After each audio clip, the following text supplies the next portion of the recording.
Now, why is it important to understand what life is at the center?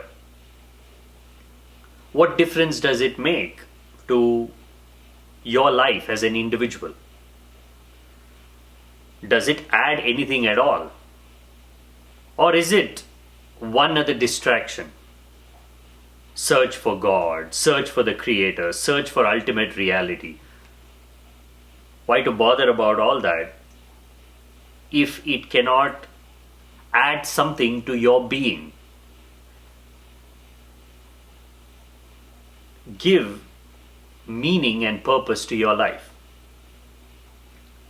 This is where religion and spirituality get separated. Take Christianity, for example. It is important to firstly make a distinction between Christianity and all the other religions. Christianity is a religion. Judaism is a religion. Islam is a religion. By the very definition of the word religion, they are all bound to one central thought, one central idea, that there is a creator, an all-knowing, omnipresent, omnipotent creator who is outside of creation, who is responsible for creation, who is the ultimate judge of all our lives.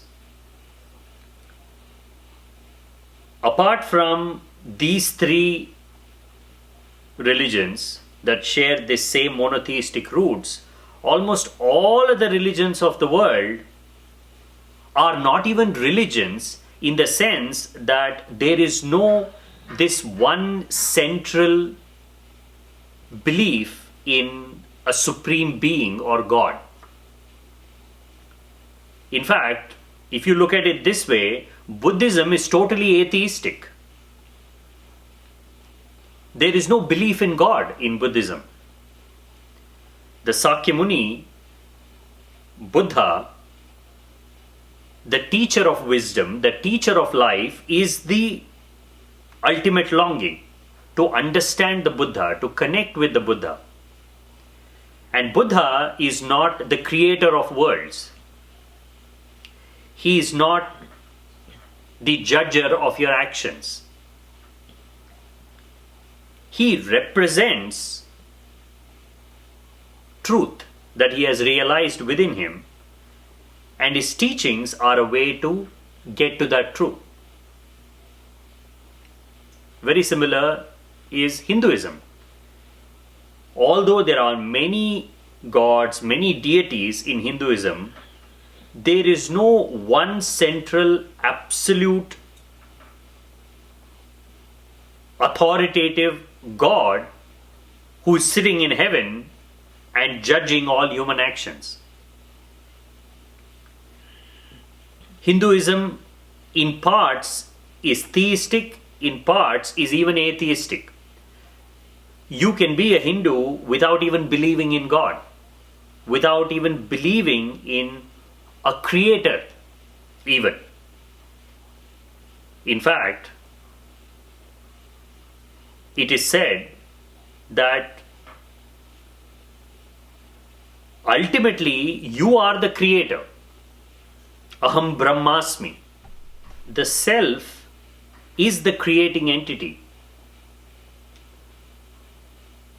The fundamental reality of life is a conscious self expressing itself through the mind, through the body, through the senses, which is the world and all the manifestations of reality. There is no concept of a creator outside of creation. That is why we cannot put all the religions of the world in the same category. If we do that, then we will be missing that most important chain of thought that spiritual wisdom that has come to us through Eastern religions. It is important to make a clear separation between the monotheistic, Judaistic thought and Eastern mysticism, which is what Buddhism, Jainism, Sikhism, Hinduism are all about. Here, the Upanishad starts with a conflict between asuras and suras. Asura is the negative part of life. You can call it the devil or the demon. Something which is constantly trying to obstruct your journey towards enlightenment. Now, here again, there is a big difference between evil in Eastern religions and in Christianity. In Christianity, evil is an absolute, real, unalterable entity. You cannot change evil. Evil is always evil. And the purpose of evil is to cause as much harm as possible. It is the motive for destruction. But in Eastern religions, evil is more of a mischief maker. Evil is your own thought, your own life that is devoid of the true understanding of what life is. So evil is quite simply moving away from the light of your being and into the dark, shady areas of your mind. You don't have to go very far to find evil. Just imagine manifesting everything that is running in your mind, acting upon every thought, seeing each and every thought with as much clarity as possible. You will see there is no need to search for another evil. You are the incarnation of evil. It is because your fundamental being is something different. When it is not entangled in thoughts, when it is not muddled and confused in ideas and views of life, it is pure light. It is open, inviting, blissful and joyful. That is Sura, which is the divine element of your being. Asura is the manifestation which happens through the mind, which is creating under the influence of fear and desire.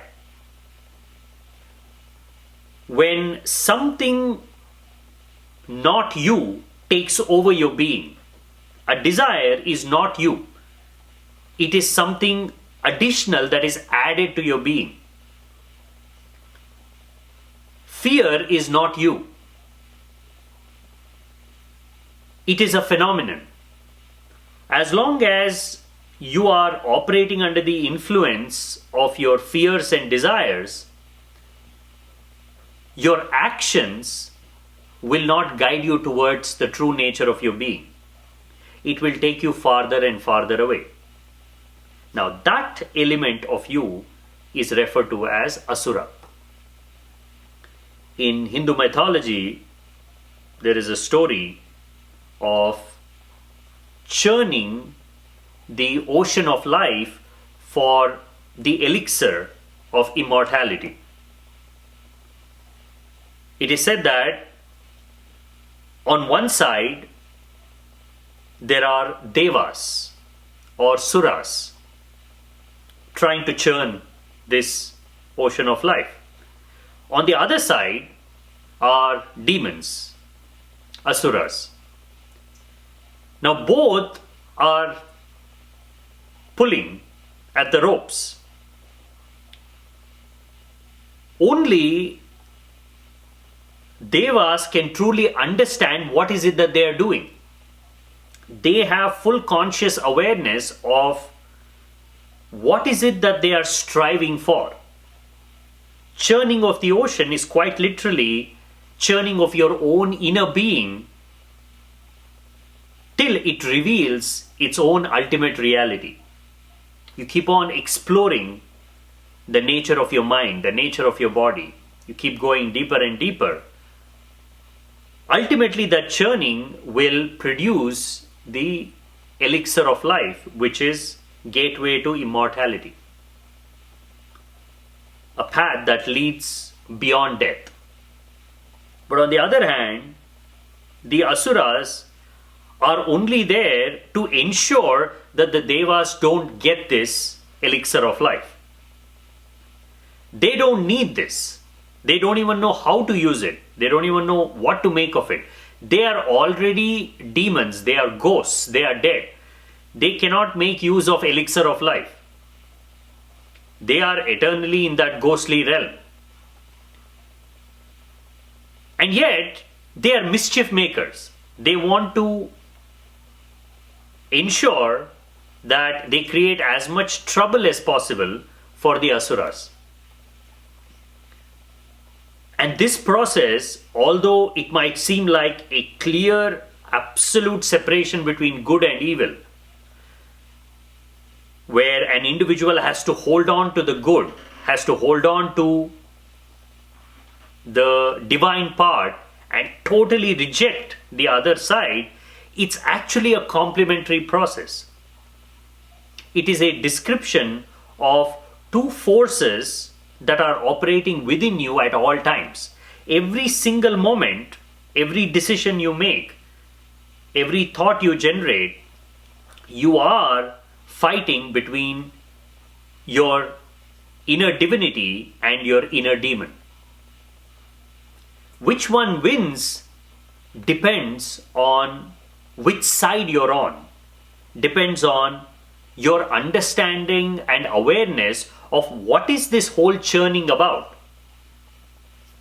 Same two forces within a mind that does not know what it's searching for, that does not know the ultimate purpose of life. Eventually, whatever that comes out of it, it could be moments of bliss, moments of joy, it quickly subsides because it does not see that as the fundamental reality of life. But for the mind that has been given this understanding that the inner struggle that is happening is to eventually realize that all that you're seeing, all that you're experiencing, everything that you're doing is simply part of the veil that is covering the fundamental reality of life, which is your own being. For the mind that understands this, the forces of good and evil become complementary. Now, evil is not the destroyer, but the one who keeps on pushing you towards pulling harder and harder.